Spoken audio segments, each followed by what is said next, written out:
They tried to stop the new girl, not knowing she was the base's Admiral. Part 1. The new girl, the gun was already cold when she picked it up. That was the first thing the range officer noticed. Not the way she held it, not the way she stood, but the fact that she did not hesitate. Most civilians, when handed a military-grade rifle for the first time, do one of two things. They grip it too tight, knuckles going white, shoulders climbing toward their ears, or they hold it away from their body like it might bite them. Either way, there is always a pause, a moment of reckoning between a person and the weight of the thing in their hands. She did not pause. She took the rifle, checked the chamber in one clean motion, and settled it against her shoulder like she was putting on an old coat she had not worn in a while. Familiar, easy, like coming home to a place you never quite left. It was 11:47 in the morning at Naval Station, Norfolk, Virginia, a Tuesday. The kind of overcast April day where the sky sits low over Hampton Roads and the water goes the color of brushed steel. Most of the base was at lunch. The outdoor range was quiet, just the wind off the Chesapeake, the smell of gun oil and cut grass, and three men in uniform who had nothing better to do than watch a civilian woman make a fool of herself. That had been their assumption. Her name, according to the temporary access badge clipped to her shirt pocket, was M. Caldwell, civilian contractor, administrative support. She had arrived on base 6 days ago carrying a cardboard box of personal items and a cup of gas station coffee, and she had spent those 6 days doing exactly what her paperwork said she was there to do, sitting in a windowless office in Building J4, entering supply requisition numbers into a database that nobody paid attention to. She was 28 years old, 5'3", brown hair pulled back, gray eyes that read the room before she entered it. She had asked the range officer if she could use the facility during the lunch hour. He had looked at her badge, looked at her, and almost said no. Then he thought, what is the harm? Let her take a few shots at a paper target and go home satisfied. He gave her the rifle, a Remington 700 bolt action chambered in .308 Winchester, the kind of rifle that rewards patience and punishes everything else. The range had a fixed target at 600 meters. The range officer mentioned it almost as a joke. She asked him to set the target there. He and the other two men exchanged a look. One of them smiled. He set the target. She lay down in the prone position slowly, the way experienced shooters do, conserving energy before the moment that matters, and she put the scope to her eye. The wind was coming off the water at roughly 9 miles per hour, gusting to 12, shifting direction every 40 seconds. She spent 90 seconds doing nothing, just watching, just breathing. The three men behind her waited. One of them checked his watch. Then she fired. 8 rounds, 8 seconds apart. The kind of spacing that comes from a shooter who is not racing the clock, not chasing the shot, but simply placing each round the way a carpenter places a nail, deliberately, without waste, with the full weight of attention behind every single one. When she stood up and handed the rifle back, the range officers walked down range without saying anything. He came back looking different. 8 shots, 8 impacts. A cluster you could cover with your palm, centered on the target's primary zone at 600 meters. In wind conditions that should have spread those impacts across a 2-foot radius. The grouping was so tight that for a moment he thought the target had been pre-shot. He looked at it again. Then he looked at her. The base record for that range, established by a Marine Corps gunnery sergeant in 2002, a man who was by all accounts one of the finest natural shooters anyone at Norfolk had ever seen, had stood for 22 years. She had broken it by a margin that made the old record look like a different category of competition entirely. She said thank you, picked up her coffee, and walked back toward it, Building J4. The three men stood there in the empty range and said nothing for a long time. She had arrived the previous Wednesday without ceremony. No one met her at the gate. No one walked her to her desk. The administrative clerk at the visitor's entrance handed her a temporary badge, pointed toward a row of buildings in the middle distance, and went back to his computer. She found Building J4 on her own, found the office on her own, and found her desk, the smallest one in the room, positioned nearest to the door and farthest from the window, and sat down without introducing herself. Lieutenant Commander Greg Paulson found out about her 20 minutes later when his assistant put her paperwork on his desk. He was not pleased. Paulson was 43 years old and had spent the last 11 years at Naval Station, Norfolk, without distinction, which was a specific kind of career outcome that had made him over time into a specific kind of man. He had the build of someone who used to be athletic and the posture of someone who had stopped caring whether that was still true. His office smelled like burnt coffee and old printer paper. There were photographs on the wall of himself in uniform, all of them from the same period about 15 years back, as if his history had simply stopped at some point, and what remained was just the maintenance of a version of himself that no longer quite existed. He looked at her paperwork. Georgetown. No prior military service. Temporary contract through an administrative agency. 6-week placement. He walked out to the main floor, found her desk, and stood over her in the way that people do when they want to be noticed before they have decided what to say. She looked up. Caldwell, he said as though the name itself was a mild inconvenience. Yes, sir.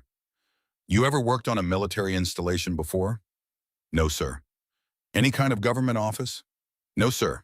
He picked up the stack of folders on the corner of her desk, procurement records from 2019, about 4 inches thick, and set them down again with a sound meant to communicate something about the nature of the work and the person expected to do it.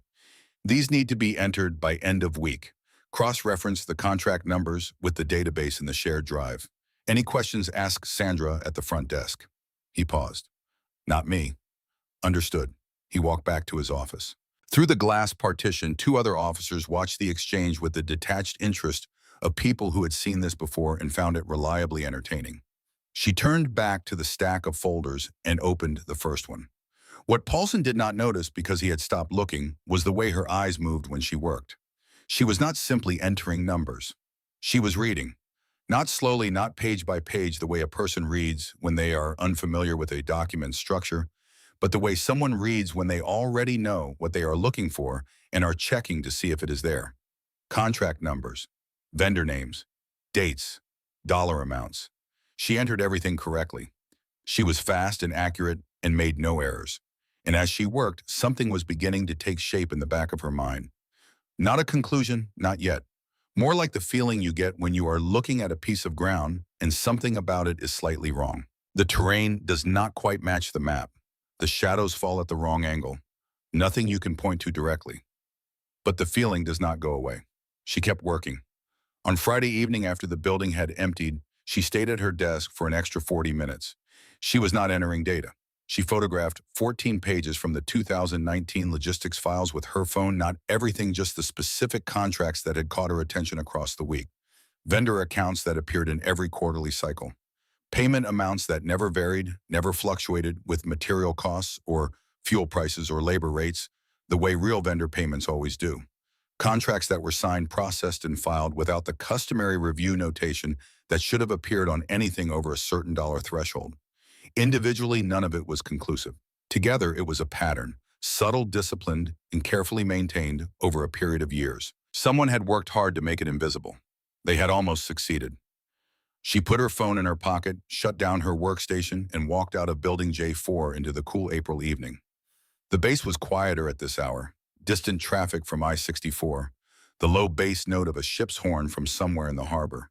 She walked to her car, a gray Honda Civic, rented under a name that matched her badge, but not the name she thought of herself as, and drove off base. She was staying in a furnished room in a residential neighborhood about 3 miles from the main gate. The room had a bed, a desk, a window that faced a quiet street, and nothing else she had not brought herself. There was a map of the installation on the wall held up with pushpins. There was a laptop on the desk encrypted, kept in a locked case when she was not using it, and on the nightstand lying face down was a single photograph. She turned it face up only at night when the work was done. The photograph showed 2 people standing in front of a building at Fort Benning, Georgia.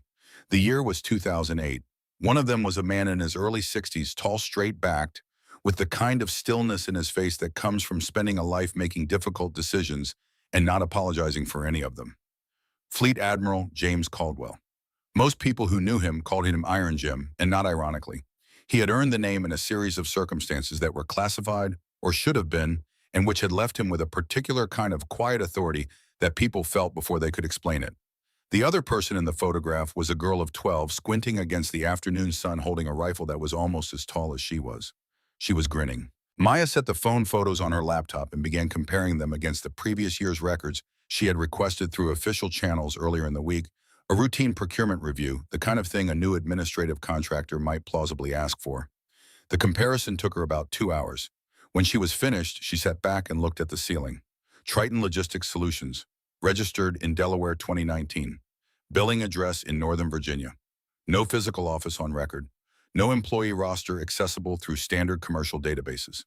In 4 years, the company had collected just over $2.3 million in maintenance and support contracts from Naval Station Norfolk paid in installments, carefully sized to stay beneath the threshold that triggered mandatory independent review. She cross-referenced the corporate registration against a secondary database, accessible to people with a certain level of clearance which she had and which her temporary contractor badge did not reflect. The result appeared. Triton Logistics Solutions was a subsidiary. The parent company had been registered in 1994. Its founding director was listed as Harold Briggs, former U.S. Army Warrant Officer service record, including a posting at Naval Station Norfolk from 1989 to 1995. Briggs had separated from service in 1995 under a filing that listed the reason as personal health, the kind of paperwork language that, in Maya's experience, rarely meant personal health. She wrote the name down, sat with it. In the file audio, her grandfather had left 31 minutes of his voice recorded in the quiet of an office she had stood in many times and would never stand in again. He had mentioned Briggs twice. Not as the architect, as the first intermediary. The man who had opened the door. She reached over and turned the photograph face down. Not tonight. On Monday, she met Chief Declan Farrow. She had not gone looking for him. She had gone to the base pool during the lunch hour because she swam every day, regardless of circumstances, and the base pool was closer than any alternative. The facility was shared. Administrative staff had access during the midday session. She swam for 45 minutes, 50 lengths. She was not slow. Farrow was on the other side of the facility running a conditioning session with a group of younger enlisted personnel. He was 40 years old, broad through the chest and shoulders, with the deliberate economy of movement that stays in the body long after formal service ends. He had been watching her for about 15 minutes before she noticed. She noticed because she had been trained to notice. She came to the wall at the end of a length, turned her head, and there he was standing at the edge of the facility, not watching his trainees, watching her. She finished her session, toweled off. When she turned around, he was 10 feet away. "Where'd you learn that?" he said. Learn what combat side stroke was not a technique civilians learned. It was not something you picked up at a community pool or found online and decided to replicate.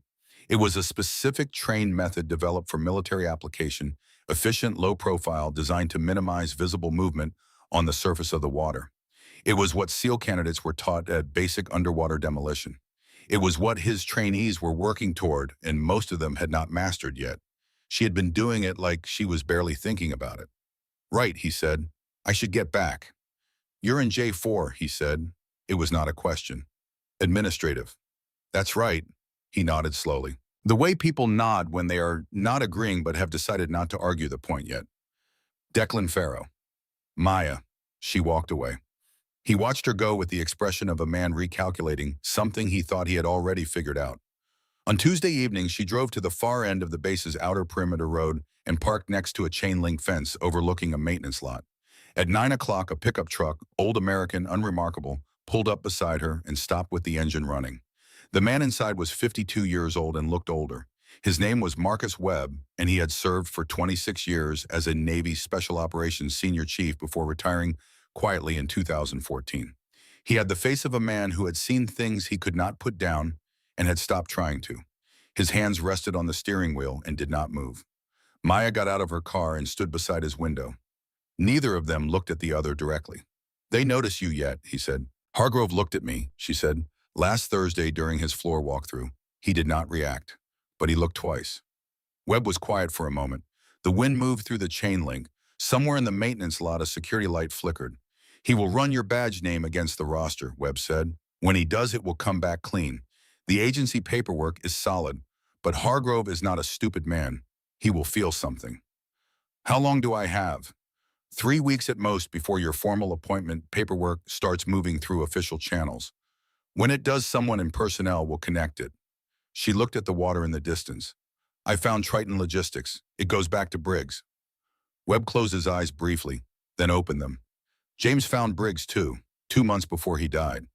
He reached through the window and handed her a small device, a USB drive, matte black thumb-sized. "He gave me this in October of 2020. He told me if anything happened to him to give it to someone worth giving it to." Webb's voice was steady. "I waited because I needed to be certain." She took the drive, held it without looking at it. "What is on it?" His voice, Webb said. "In a document, a medical analysis of a biological sample taken from the cup on his desk by his personal physician before the scene was cleared. The official cause of death was cardiac arrest. The document describes something else." She was quiet for a long time. Marcus, she said, did he know they were going to move against him? Webb looked straight ahead through the windshield. He knew he was running out of time. He knew what he had found was enough to put people away. And he knew that meant certain people would rather he not live to file the report. But he went forward anyway. He was Iron Jim, Webb said. It came out like an answer and an epitaph at the same time. She pocketed the drive, stepped back from the truck. Thank you, she said. Webb put the truck in gear. Don't thank me yet, he said, and he drove away. She stood in the empty lot for a while after his taillights disappeared. The harbor lights shimmered. A gust off the Chesapeake moved through her hair and was gone. Her grandfather had walked into that office knowing what might be waiting for him. He had poured his coffee. He had sat down at his desk. And sometime in the next few minutes, whatever was in that cup had begun to work.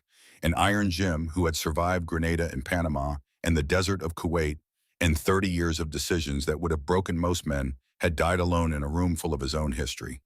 She breathed in, breathed out, went back to the car. The fax arrived at Captain Robert Hargrove's office at 9:17 on Wednesday morning.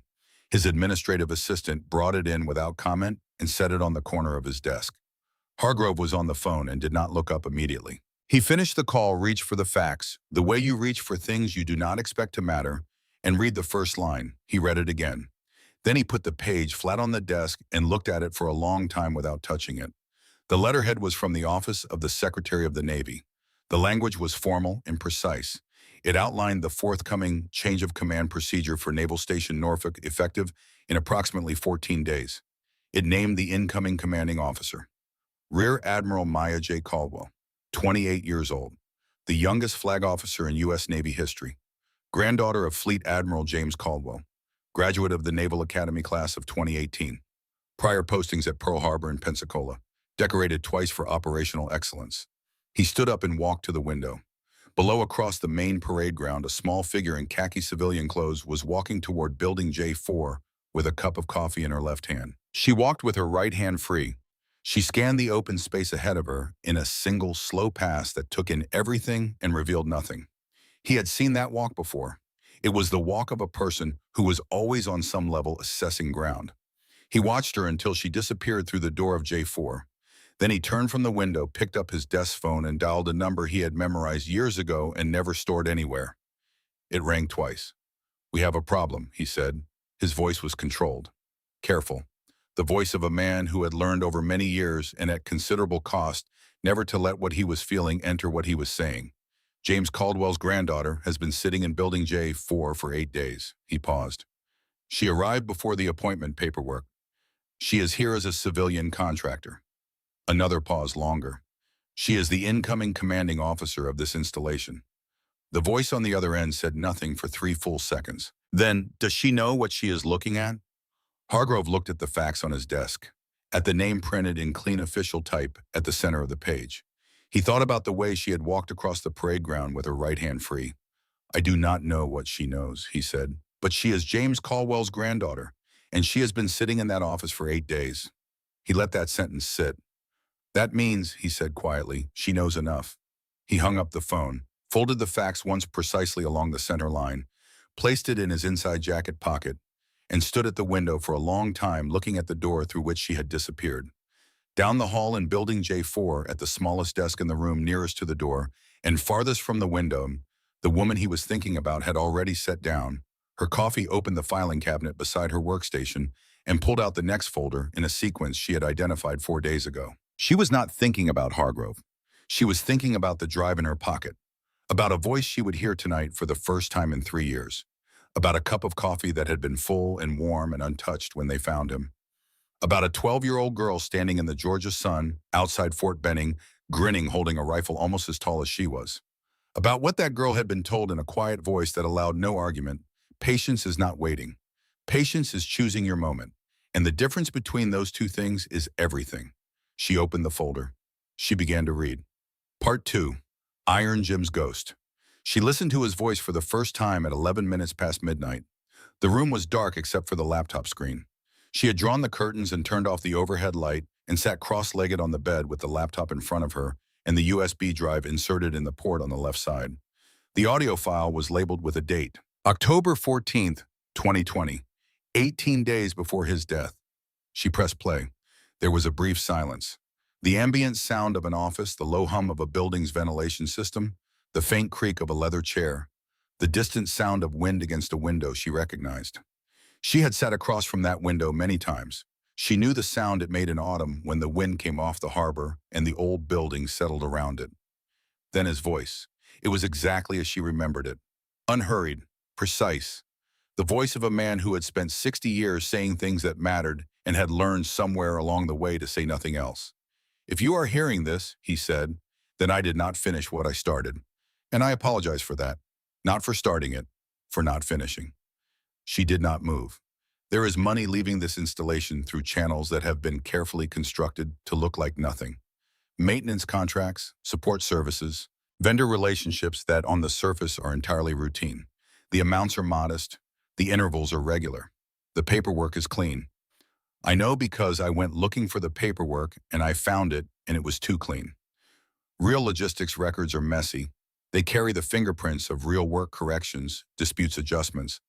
These records are smooth. They were designed to be looked at without being read. A pause. The sound of him shifting in his chair. The contractor is a company called Triton Logistics Solutions. The company did not exist before 2019, but the relationship it represents goes back much further. I traced it to a man named Harold Briggs, who was stationed here between 1989 and 1995. Briggs was the beginning. He is not the center. She pressed pause, sat in the silence for a moment. Then she pressed play again. The center is someone I trusted. Someone I brought along in the early years because I believed in what I thought he was. I will not say the name here because I do not know who might find this recording, but I have documented what I know. The documentation is in a secondary file on this drive, a medical analysis and a set of photographs. The photographs are from Dhahran, Saudi Arabia, March of 1991. They were taken by a signals intelligence officer who did not survive the decade but whose records survived him. Another pause. Longer. I want to be clear about something. I am not doing this because I am angry. I am not doing this because I want recognition or feel wronged. I am doing this because this institution has meant everything to me for 50 years, and what is happening inside it is a corruption of something I believe in. That belief is not fashionable anymore. I understand that. I do not care. He was quiet for a moment. Whoever you are, he said, I hope you are someone worth trusting. I hope you are someone who finishes things. The recording ended. She sat with the silence for a long time. Then she opened the secondary file. The medical document was 4 pages written by a physician. She recognized a retired Navy doctor named Ellsworth, who had been her grandfather's friend for 30 years and his personal physician for the last 15. It described a biological analysis performed on a residual sample taken from a ceramic coffee mug, Navy issue recovered from the desk of Fleet Admiral James Caldwell on the morning of November 1st, 2020. The sample had been preserved by Dr. Ellsworth at personal risk without institutional authorization because something about the scene had troubled him in a way he could not immediately name.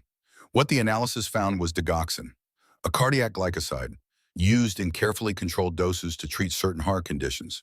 In elevated concentrations, it accelerates and then destabilizes the heart's electrical rhythm until the rhythm fails entirely. It does not announce itself. It leaves no visible mark. In a man of 74 with a documented history of mild cardiac irregularity, the cause of death it produced would look on any standard examination exactly like what the official report said it was. Natural causes. She closed the file. She did not cry.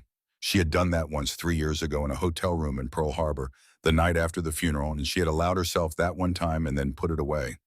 Not because she was hard or because she was cold, but because she understood the way her grandfather had taught her to understand that grief and purpose are 2 separate things, and you can carry one without letting it consume the other. She opened the photograph files. There were 11 of them, taken in Dhahran in March of 1991. They showed a loading area at a military logistics depot in the immediate aftermath of Operation Desert Storm. The coalition forces had begun withdrawing. Equipment was being cataloged, sorted, transferred. In the controlled chaos of a post-combat drawdown, hundreds of thousands of pieces of material were moving through processing stations that were overwhelmed, understaffed, and operating under pressure to move fast. In 3 of the 11 photographs partially visible behind stacked pallets and shipping containers was a young man in Navy uniform. Mid-20s, the rank insignia visible in two of the photos was consistent with ensign, the most junior officer rank, a young man in his first real assignment, standing in the desert heat at the edge of something he was about to step into. She had seen enough photographs of Robert Hargrove over the years to know the shape of his jaw and the set of his shoulders, even in a grainy long lens image from 33 years ago. She stared at the photographs for a long time. Then she closed the laptop, lay down on the bed without removing her shoes, and looked at the ceiling in the dark. He had been 24 years old, standing in the desert heat at the end of a war, watching equipment move through a system too busy to watch itself. And somewhere in that moment, he had made a decision. A small one, probably. The kind that does not feel like a decision at the time because the consequences seem abstract and the opportunity seems immediate and concrete. The first step on a road that once taken becomes harder to leave the further you walk. 33 years later, he was still walking. She set her alarm for 5:15 and went to sleep. She dreamed about Fort Benning, August 2008, the air thick and heavy the way Georgia air is in late summer. She was 12 years old and had been on the base for 4 days visiting her grandfather, which was what she did every summer. Most summers it was swimming and long walks and evenings on the porch while he told stories about places he had been that he never named directly. This summer was different. This summer he had taken her to the range. He had set up a target at 200 meters. He handed her a rifle, a .22 light enough for her to hold comfortably, accurate enough to matter, and stood behind her and said nothing for a long time while she settled into position. "You are holding your breath," he said finally. "I thought you were supposed to. You are supposed to control it. That is different." He crouched beside her, not touching, just near. Holding your breath makes you tense. Tense makes you move. Moving is the enemy. He put his hand briefly on her shoulder blade, feeling the tension there, then took it away. Breathe in, halfway out, stop, squeeze. She tried it. The round went wide. Again. The round was closer. "The gun does not miss," he said. "The shooter misses. The gun will do exactly what physics tells it to do every single time without fail. Your job is not to interfere with that." She fired again. This time the round hit the edge of the target. "Better," he said. And the way he said it, not effusive, not performative, just a single word of honest assessment, meant more than any amount of praise would have. They stayed at the range for 3 hours. Walking back, she asked him why he was teaching her this. He was quiet for a moment. The kind of quiet she had learned to read, not evasion, just consideration. He was choosing his words the way he chose everything. Carefully. "Because the world has things in it that do not care how small you are," he said, "and I want you to be able to look those things in the eye." She arrived at Building J4 at 7:45, 45 minutes before the rest of the floor. She used the time to request 3 additional years of procurement records through the official Washington channel she had been quietly using all week, a mechanism that existed for flag officers conducting pre-assignment reviews, which was exactly what she was doing, and which Paulson had no visibility into because it did not route through the base's internal system. By the time the rest of the office arrived, she was at her desk entering data, and her screen showed nothing unusual. At 10 o'clock, Paulson appeared at her desk with his coffee and said that Captain Hargrove had requested a meeting at 1100 hours with some of the administrative staff. He said it casually, the way you mentioned something you have been asked to pass on, without entirely understanding why. She said she would be there. Hargrove's office was on the 4th floor of the main command building, with a view of the harbor that on a clear day extended to the southern reaches of the Chesapeake. The office was large without being ostentatious. Photographs on the walls, but not too many, and arranged without vanity. A flag in the corner, a desk covered with actual paper. He stood when she entered and gestured toward the chair across from the desk. She sat. He sat. The other administrative staff who had been mentioned did not appear to be coming. He looked at her for a moment with the expression of a man deciding how honest to be and how quickly. "I owe you an apology," he said. She waited. "The way you have been received in J4 by Paulson and his people is not how this command treats its personnel. I have had a conversation with him.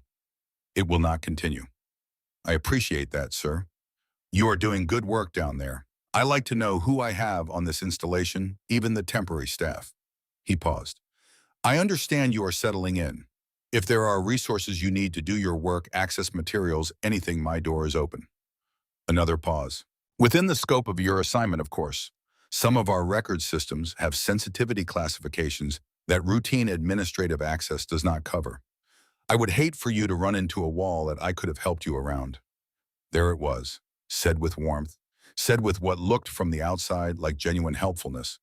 But underneath the warmth was the architecture of a boundary. She had been told in the language of accommodation and openness not to look where she was looking. The message was clear. The delivery was impeccable. That is very generous, sir, she said. I do not think I have run into any walls yet. Just trying to get through the backlog. Of course, he smiled.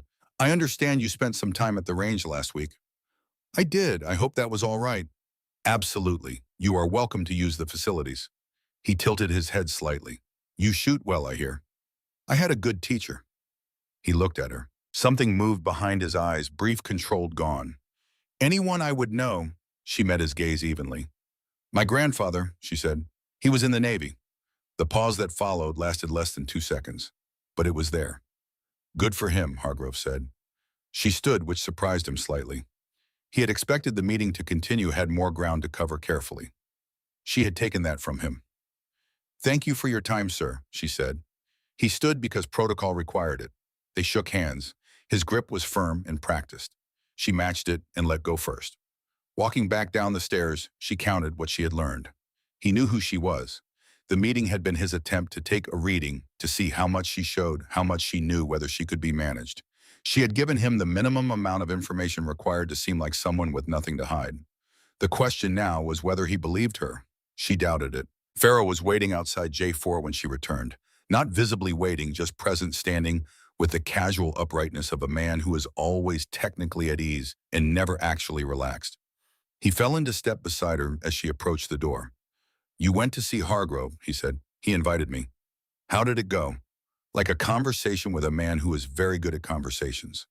They stopped at the door. He looked at the harbor in the middle distance. I served under Iron Jim, he said. SEAL Team 2, 2 years right at the end of my time in the teams. He said it plainly without decoration. He was the best commanding officer I had in 16 years of service. Not because he was easy, because he was honest. Every promise he made he kept. A pause. I was at the funeral. She looked at him. I watched how that funeral was run, he said. The official version. The sequence of events it presented. And something about it was wrong. I could not name it at the time. I have been here 4 years and I still could not name it. He turned and looked at her directly. I think you can name it. The wind moved between them. From somewhere across the base came the sound of a drill cadence, faint and rhythmic. What are you asking me? She said. I am not asking anything, he said. I am telling you that if you need someone who knows this installation, knows its people, knows its gaps, and who has no loyalty to anything on this base except what Iron Jim stood for, I am available. She held his gaze for a moment. I will let you know, she said. She went inside. He did not follow. But she knew, walking back to her desk, that she had just found something she had not known she was going to need. That night, she listened to the recording again. Not the whole thing, just the last section.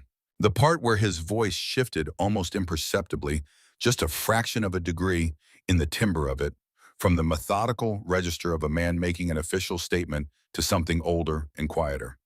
Whoever you are, he said, I hope you are someone worth trusting. She took the USB drive out of the port and held it in her palm. Then she opened her laptop and began building a timeline. She mapped every transaction, every contract, every date against personnel records she had requested from Washington. She was looking for the moment when the pattern became a decision, the first time a specific person with a specific authority had used that authority to make something disappear. It took her until 2 in the morning. The moment was a contract dated March 4th, 2003. Vendor Triton Logistics Solutions predecessor entity operating under a different name. Services described facility maintenance support. Value $247,000. Reviewed and approved by the commanding logistics officer of record. The digital signature at the bottom of the approval form belonged to a Lieutenant Commander Robert Hargrove. He had been 36 years old, 12 years after Daron. Positioned carefully, patiently, one assignment at a time until he was in exactly the right seat to begin again with institutional cover. She sat with that document for a long time. It was not enough on its own. What she needed was what lay beneath it. The original authorization chain, the communication records, the financial trail back to its source. All of it was in the J4 system. And to reach it, she would need to use what she actually was rather than what her badge said she was. She closed the laptop. Not yet, but soon. She called the number Webb had given her the next afternoon from a parking lot 3 miles off base using a burner phone she had bought on the way. He answered on the second ring. "I found the 2003 contract," she said, "Hargrove's signature." Silence. Then James found the same thing. That is what started it all. He went to Hargrove directly in private before he went anywhere official. He wanted to give the man a chance to explain. A pause. "That was a mistake." "Marcus," she said, "I need to ask you something and I need you to answer it honestly." He said nothing, which was its own kind of answer. "How long have you known about this?" The silence that followed was longer than any in their conversations. She could hear his breathing, the wind against his phone, the faint sound of a television somewhere in the background. 2009, he said. She absorbed that. 15 years, she said. "Yes.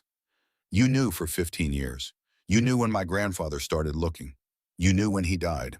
His voice, when it came, was flat in the way of something pressed flat by its own weight. "I knew. I did not act. I had reasons that seemed like reasons at the time.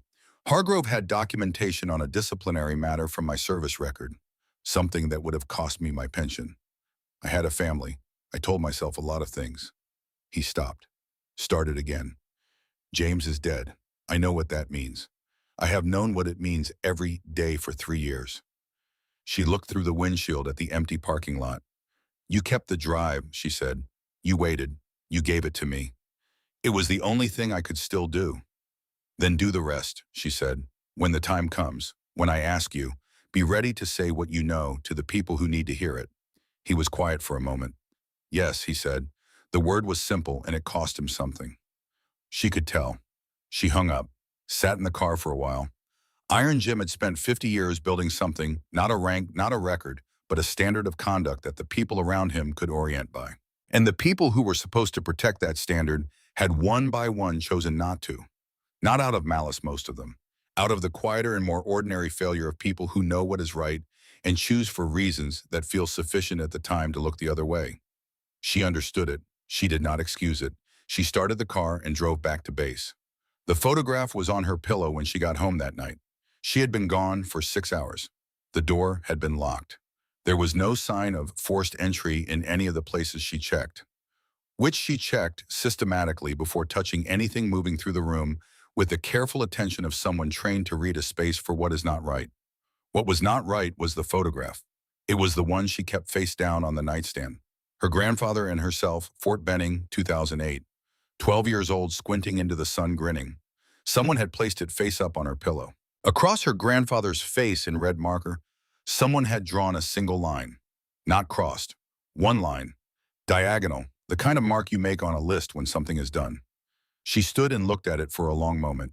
Then she took a photograph of it with her burner phone, placed it in an evidence bag she carried in her kit, and set it on the desk. She checked the room again. Every corner, every surface, the window locks, the underside of the desk, the lamp, the smoke detector. Nothing else had been disturbed. Nothing had been planted that she could find on the first pass. She went back to the smoke detector. Behind the battery panel in the corner of the housing, she found it. Small, passive. The kind of listening device that activates on sound above a certain threshold rather than transmitting continuously. Quality hardware, not commercial. The kind of equipment that came from a budget with a classification level attached to it. She left it in place. Sat down on the edge of the bed. There were two possible explanations. Hargrove's people had placed the device and sent someone to leave the message tonight, in which case she was being warned, which meant she was being underestimated. Useful. Or the device belonged to someone else entirely. Someone watching Hargrove and by extension watching her. Someone who was not Hargrove's ally. She pulled out the burner phone and sent a single text to the emergency number Webb had given her. 4 words, room compromise. Not me. She waited. 23 minutes later, a reply came from a number she did not recognize. The emergency number Webb had given her, she understood, was not a direct line to Webb alone. It routed through a secure communications network belonging to whoever had been running a parallel operation on this installation. She was only now understanding the dimensions of that operation. The text read, "Knew before you did. Don't move the device. Don't change your pattern. Be at the east vehicle gate at 0600. Alone." She read it twice. Then she set her alarm for 5:15, lay down on the bed in her clothes, and in 90 seconds she was asleep.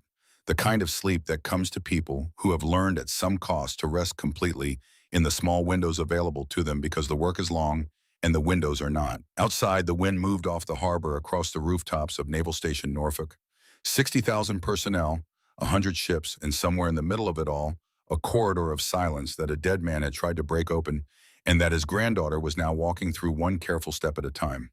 The lights in Building J4 were off. The lights in the fourth-floor office of the main command building were not. Robert Hargrove sat at his desk in the lamplight, looking at a folder he had looked at many times before, and feeling with the quiet certainty that experienced men know and inexperienced men do not recognize until it is too late that the ground beneath 33 years had shifted just slightly, just enough beneath his feet.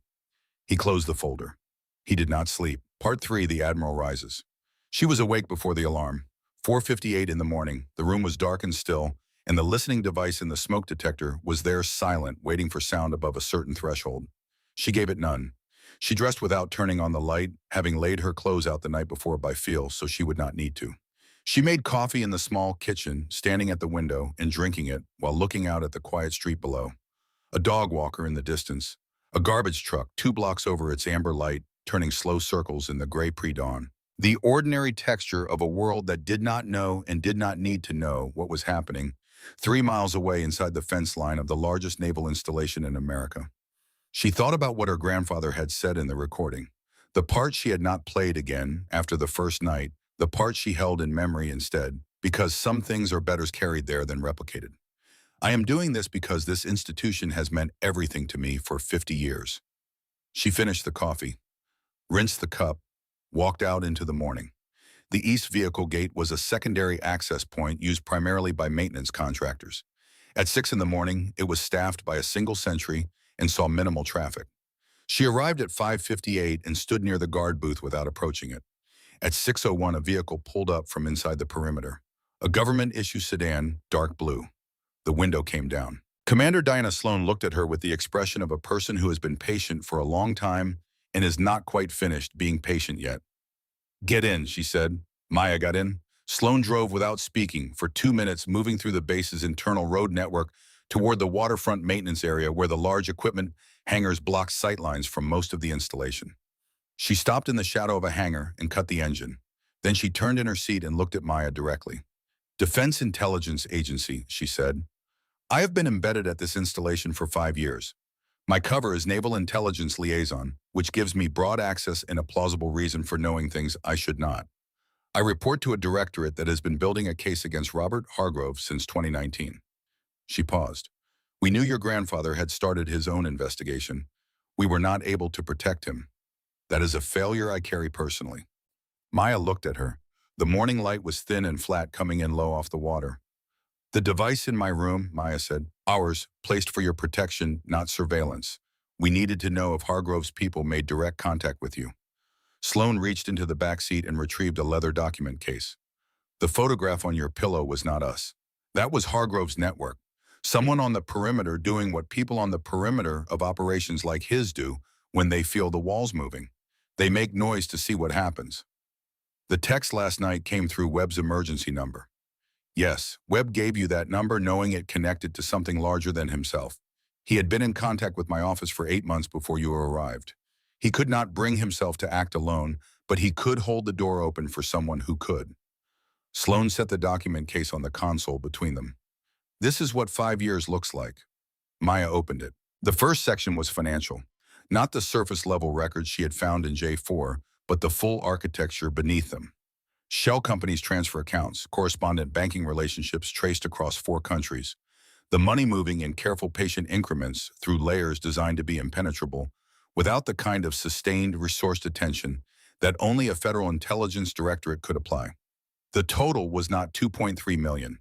That was one channel, one period, one tributary of a much larger system. The total across 30 years in multiple operational phases was estimated at between $47 and $62 million. The range existed because some of the earlier transactions from the 1990s could not be fully reconstructed. The records from that period had been handled by people who had since died or disappeared or made their own accommodations with the truth. The second section was the hardware inventory. She read it carefully, read it again. The equipment that had moved through Hargrove's network was not conventional contraband. It was components, guidance system elements, targeting array subsystems, communications encryption hardware, the kind of material that individually might pass as surplus or salvage. The kind of material that, assembled by people who knew what they were assembling, became something else entirely. The end-user analysis occupied 12 pages. DIA had traced the components through 3 intermediaries to a procurement network operating out of Eastern Europe, a network with documented connections to state-adjacent military organizations whose interests did not align with those of the United States or its allies. She closed the folder. He started this as a young man making a bad decision in a chaotic environment, she said. It was not a question. Yes, Sloan said. The decision was made in 1991. He was 24 years old, and he was standing next to equipment that was going to be written off and destroyed, and someone, we believe it was Briggs, pointed out that there was another option. The first transaction was small. The money was real. Nobody noticed. And 33 years later, the small decision is a career, an institution, a system so carefully maintained that the man who ran it became the commanding officer of the installation it ran through. Sloan looked out through the windshield. Briggs remained involved as an intermediary until 2019, when Hargrove restructured through Triton Logistics. By then, Briggs was in his late 50s, and the arrangement had made him comfortable enough to want distance from the operational details. Where is Briggs now? Fairfax County, Virginia. He does not know we are watching him. Sloan turned back to Maya. He will not go far. What do you need from me? We need the original authorization chain, Sloan said.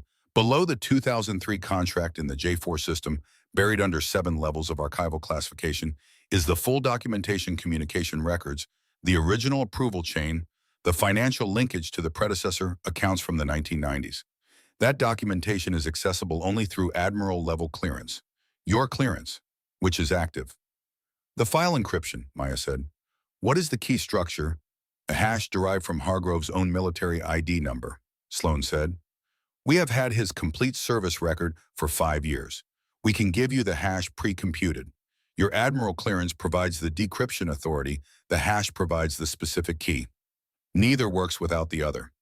Maya looked at the harbor beyond the hangar doors, the water dark and moving with a slow, heavy rhythm.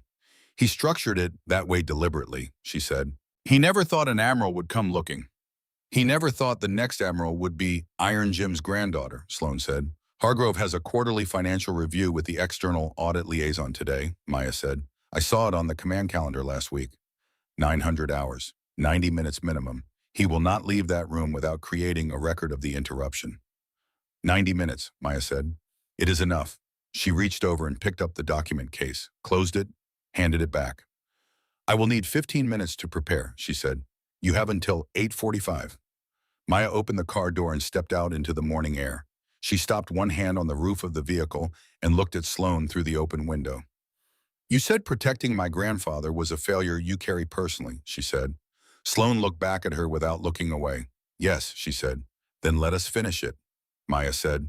She walked toward the main compound. The sun was beginning to lift off the horizon behind the tree line to the east, throwing the first long shadows of the day across the tarmac.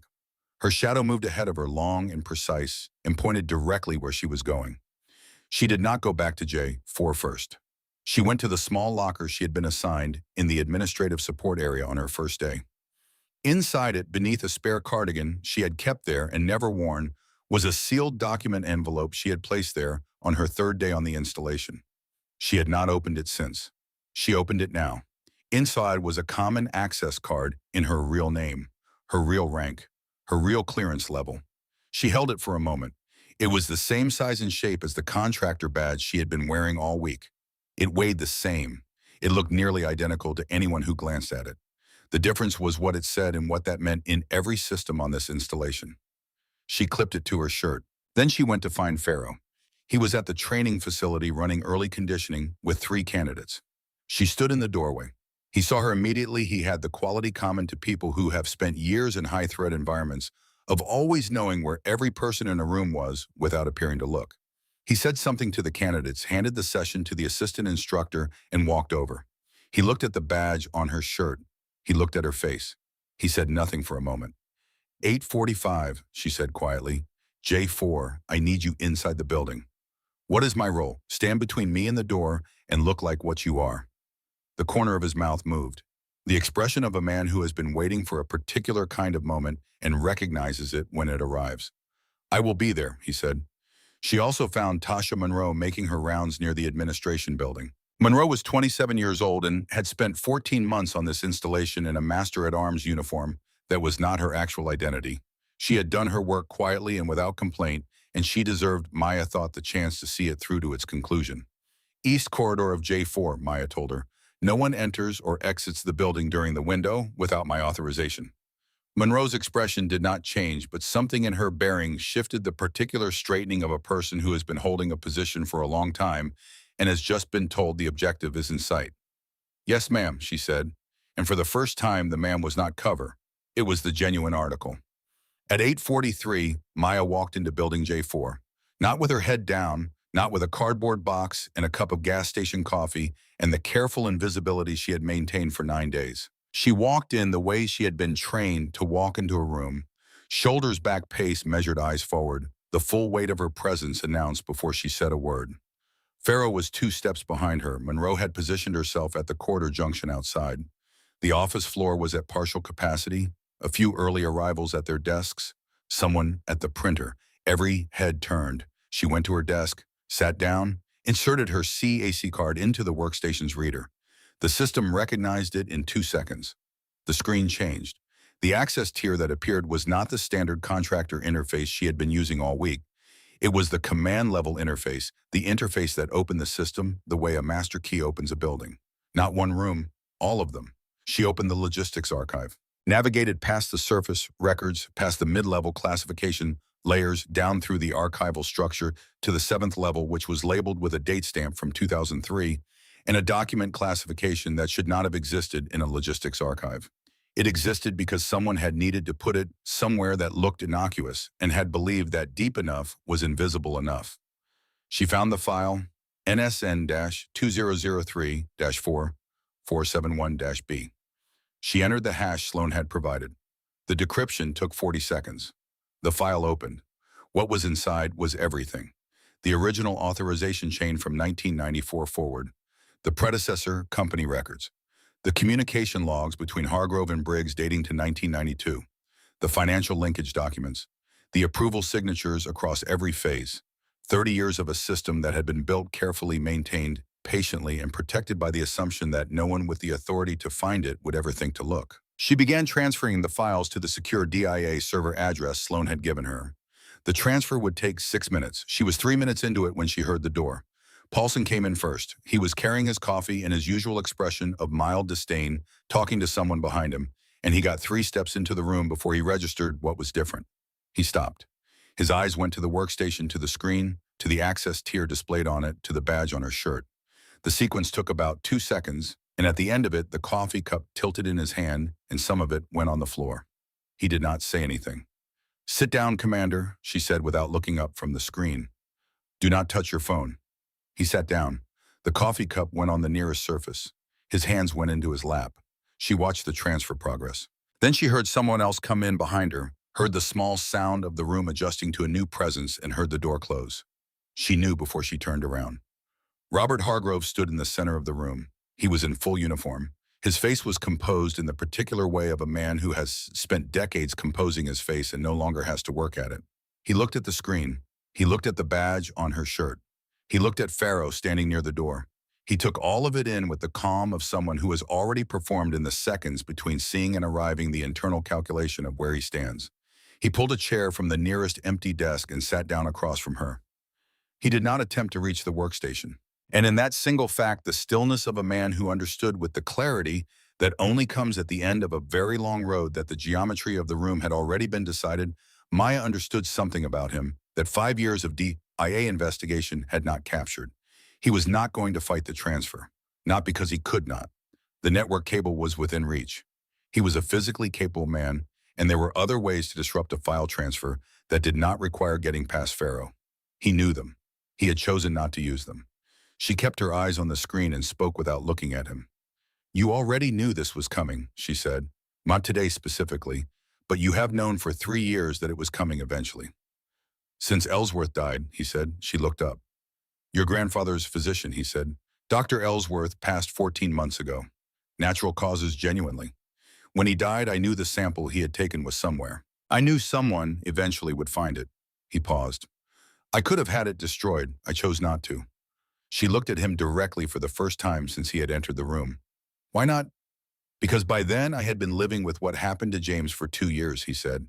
And I had found that there are things you can tell yourself that hold, and things you can tell yourself that do not. He looked at the transfer counter on the screen. What happened to James did not hold. 64%. The file encryption, she said. How long have you known we could break it? Since the DIA officer made contact with you at the East Gate this morning. I have limited visibility into Sloane's operation, but enough to know she gave you the key structure. A brief pause. She has had my full service record for 5 years. My ID number was not difficult. The admission was clean, no resistance in it. She filed it and moved forward. Tell me about Panama, she said. I want you to understand something first, he said. Not as a defense, as context. I am listening. I was 24 years old in 1991, standing in a logistics depot in the Saudi Arabian desert watching $30 billion worth of equipment being cataloged by people who had not slept in 4 days. Half of what we had was going to be destroyed, written off, buried in the sand or left in a warehouse in Germany to rust. He paused. There were families of men who died in that conflict who came home to nothing. The system that sent those men to die did not have a mechanism for taking care of what they left behind. I found a mechanism. 78%. That is the version of this story that helped you sleep, she said. It is also true, he said. Some of it. The part about the families may be true. The part where that justification held through 30 years of escalation and targeting components in an Eastern European procurement network, that part stopped being true somewhere along the way. The families were the reason you started. They were not the reason you continued. The room was completely still. Paulson had not moved. Farrow had not moved. Outside, somewhere across the base, the ordinary sounds of a Tuesday morning continued without interruption.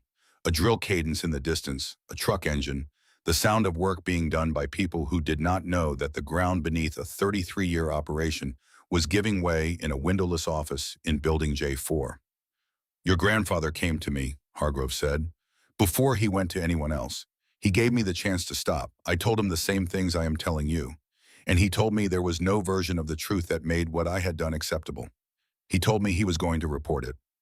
He was quiet for a moment. I told him I had documentation from Panama. 1989, an operation he commanded that exceeded his authorization under the laws of armed conflict. Men under his command followed his orders in good conscience. Those men had families too. The room held its breath. He knew what would happen to those men if the documentation came out, Hargrove said. He had protected them for 30 years. I told him that if he filed his report, I would release everything. She did not answer immediately. She thought about what her grandfather had sounded like on that recording. The voice of a man who was not angry and was not afraid and had simply decided at some point before that microphone was switched on what he was going to do and why. The voice of a man who had looked at the cost and accepted it. He filed the report anyway, she said. In Hargrove's eyes, beneath everything, was something that might have been the last surviving fragment of genuine respect he had for anything at all. 3 days before he died, Hargrove said, he filed it knowing what it meant, for him and for the Panama men. He stopped. I had not ordered what happened to him. I want you to understand that. I had people managing the situation. They exceeded their instructions. I have told myself that distinction matters. I have found over 3 years that it matters considerably less than I expected. She sat with that. She was beyond anger. Anger would have been a simpler thing, and this was not simple. This was a man who had made one decision in a desert in 1991 and then spent 33 years becoming the person that decision required him to be, slowly, incrementally, each compromise building on the last until the accumulation was so vast and so old that he could no longer see clearly where he had started or who he had been before. She had read about men like this in history books and intelligence files and the quiet literature of institutional failure. She had never expected to sit across from one and feel beneath the clarity of what had to happen next, something that was not quite sympathy but was in the neighborhood of understanding. What my grandfather did in Panama, she said, the operation, did it save lives? Hargrove closed his eyes briefly. Yes. Did the men who followed his orders act in good conscience? Yes. Then you held something over him that was not yours to hold, she said, and he chose his obligation over his own protection. That is who he was. You knew him for 20 years, and you knew that is who he was. That is why you were afraid of him. Not because of what he had found, because of who he was. The words landed in the room and stayed there. Hargrove reached into his jacket, not the inside pocket, but toward the desk nearest to where he sat. He moved to Paulson's desk at the far side of the room and opened the bottom drawer. He lifted a false panel along the interior base, a modification made to the furniture months ago placed there during an evening when the building was empty, in the way that careful men prepare exits and contingencies long before they believe they will need them. Inside was a small drive in a sealed envelope. He set it on the desk between them. I placed that here 6 months ago, he said, when I understood the direction things were moving. I needed it accessible, but not on my person. He looked at it. There are no other copies. The original documents were destroyed in 2021. I kept this because I thought at some point I might need it as insurance. He paused. I find I no longer want insurance.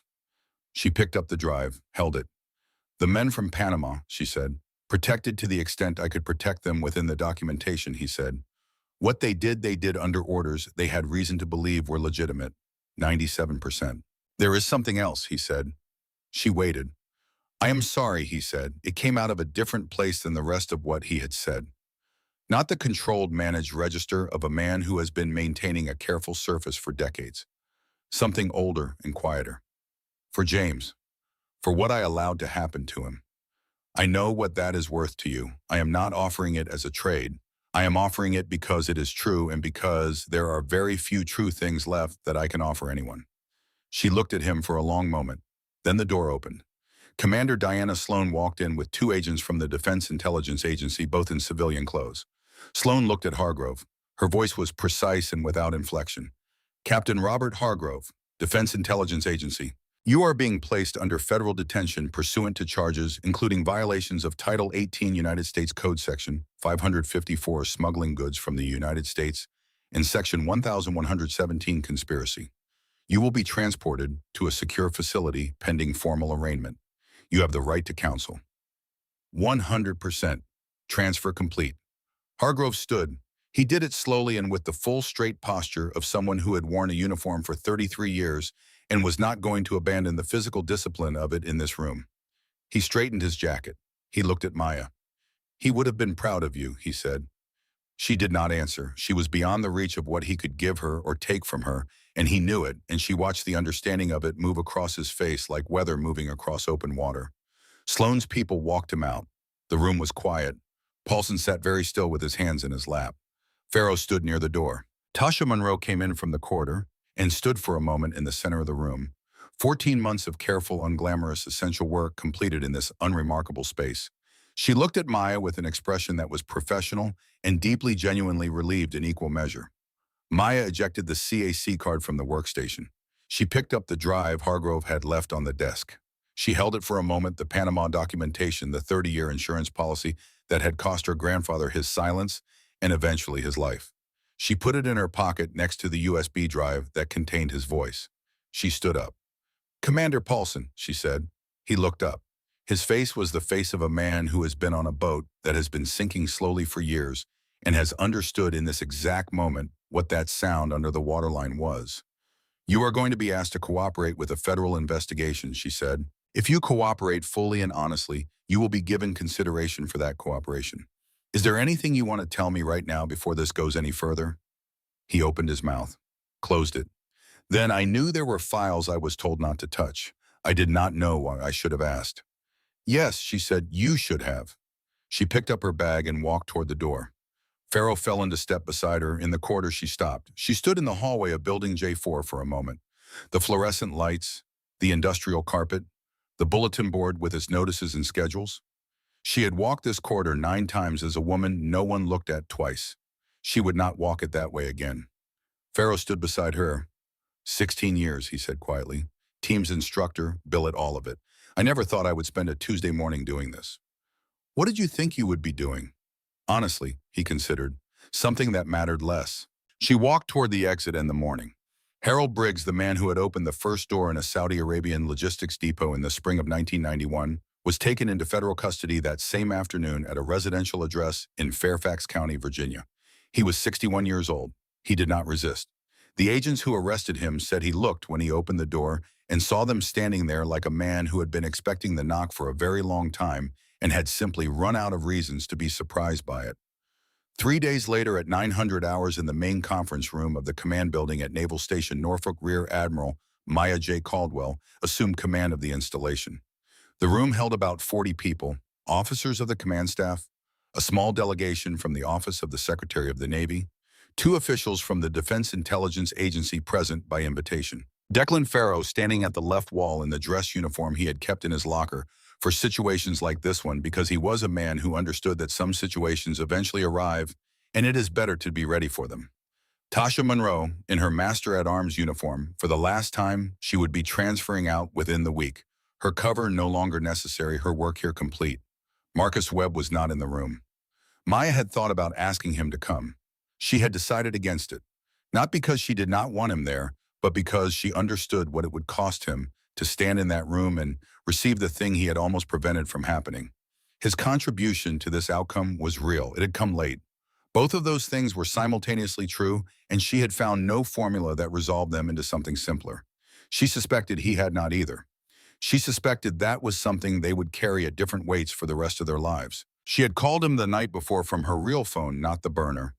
He had answered on the first ring. "It is done," she said. He did not say anything for a moment. When he spoke, his voice was different from all the other times she had heard it. Something in it had been set down, not healed, set down. "James would have finished it himself if he could have," he said. "I know. You finished it for him." "We finished it," she said. The silence after that was the kind of silence that does not need to be filled. The ceremony was brief. The formal language of military transfer of authority is old and spare and does not waste words. She stood in front of the room in her dress uniform for the first time in this building, and the person conducting the ceremony read the relevant orders, and she accepted command, and it was done. On her left lapel, alongside the ribbons and insignia appropriate to her rank, was a single additional item. Small. A unit pin from SEAL Team 2, the Eagle Trident pistol anchor emblem, worn by naval special warfare operators. The enamel was old, the edges were worn in the particular way of something carried and handled over many years. Her grandfather had pressed it into her hand the day she graduated from the Naval Academy in 2018. He had stood in front of her in his dress whites, looking at her face with an expression she had not been able to fully read at the time and had thought about many times since. "This is not mine," he had said. "I have just been holding on to it." She had asked what that meant. He had not answered directly. He had looked at her for a moment longer, and then he had embraced her, which he did not do often, and which meant, when he did it, everything it was supposed to mean. She understood now what he had been trying to tell her. She thought she had at the time. She understood it differently now. He had been telling her that the things worth carrying are not owned by the people who carry them. They are held in trust, passed forward.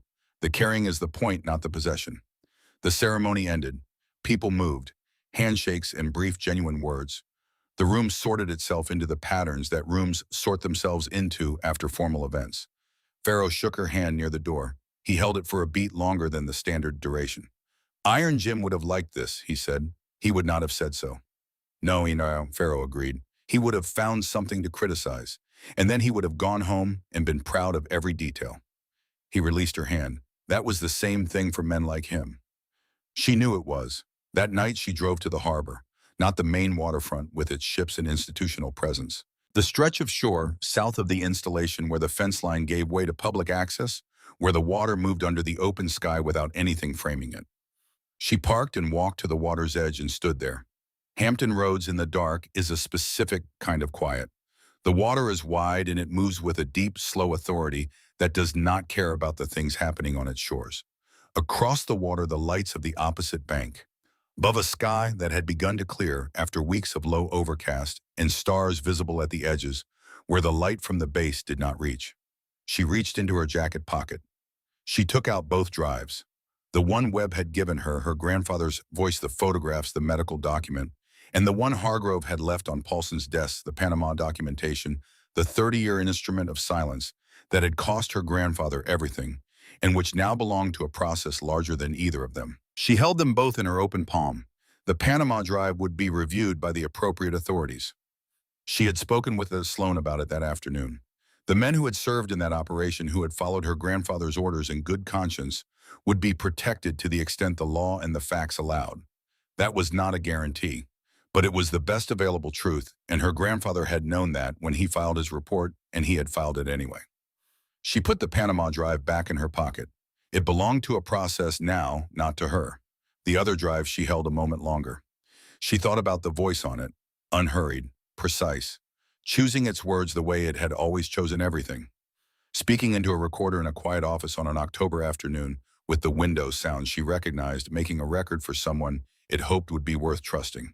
Whoever you are, I hope you are someone who finishes things. She thought about the fact that he had known when he recorded those words that they might be the last useful thing he ever did, that he had sat in his chair and looked at his harbor and made his recording and filed his report and then waited with the patience he had taught her for whatever was coming. He had not run, he had not bargained, he had simply decided what he was and what that required of him, and he had done it. She closed her fingers around the drive, kept it. The wind came off the water and moved through her hair and continued on indifferent and clean, and the lights on the far shore shimmered in the current below, and somewhere out in Hampton Roads a ship's horn sounded long low, carrying across the dark water, with the particular resonance of very large things moving deliberately through the world. Her phone buzzed in her jacket pocket, a Washington area code she did not recognize. Not stored in her contacts, which meant whoever was calling had the kind of access that did not require standard channels. She looked at the number for a moment. She thought about what came next, not as a weight, as a fact. She had finished one thing. The world did not stop because one thing was finished. The world continued, and it contained other corridors of silence, other closed doors, other systems that had been carefully constructed to look like nothing by people who understood that the most durable corruptions are the ones that resemble ordinary life, closely enough that no one stops to look. There would always be more to look at. She answered. "Admiral Caldwell," she said. A brief silence, then a voice measured with the quality of someone accustomed to speaking in rooms where everything said is consequential. "Admiral, I apologize for the hour. I am calling on behalf of the Deputy Secretary of Defense. Are you somewhere you can speak freely?" She looked at the dark water, at the stars at the edges of the sky, at the lights of the far shore, steady and indifferent and permanent in the way that water and light are permanent when everything else is temporary. "Yes," she said. "Good. I will get directly to the point. What you uncovered at Norfolk has implications that extend well beyond a single installation. The network your grandfather identified and that you brought to a conclusion, it has branches we are still mapping. The Deputy Secretary has asked me to convey his personal appreciation for what you accomplished and to inquire directly whether you would be willing to be briefed on those additional branches at your earliest convenience." She breathed in the night air, salt and cold, and the smell of the water that had been there before the installation existed and would be there long after. She thought about a girl of 12 in the Georgia sun with a rifle almost as tall as she was, and a man behind her who said the gun does not miss. The shooter misses. Your job is not to interfere. She thought about patience, about the difference between waiting and choosing. She thought about what it meant to hold something in trust and what it meant to pass it forward and what it meant to be the kind of person who finishes things. "Brief me," she said. The water moved beneath the lights. The stars held their positions in the clearing sky. Somewhere behind her, 3 miles away, inside the fence line of the installation, she now commanded the lights in Building J4 were dark and the files had been transferred and the long silence had been broken and the work, as it always does, had already begun again. She listened.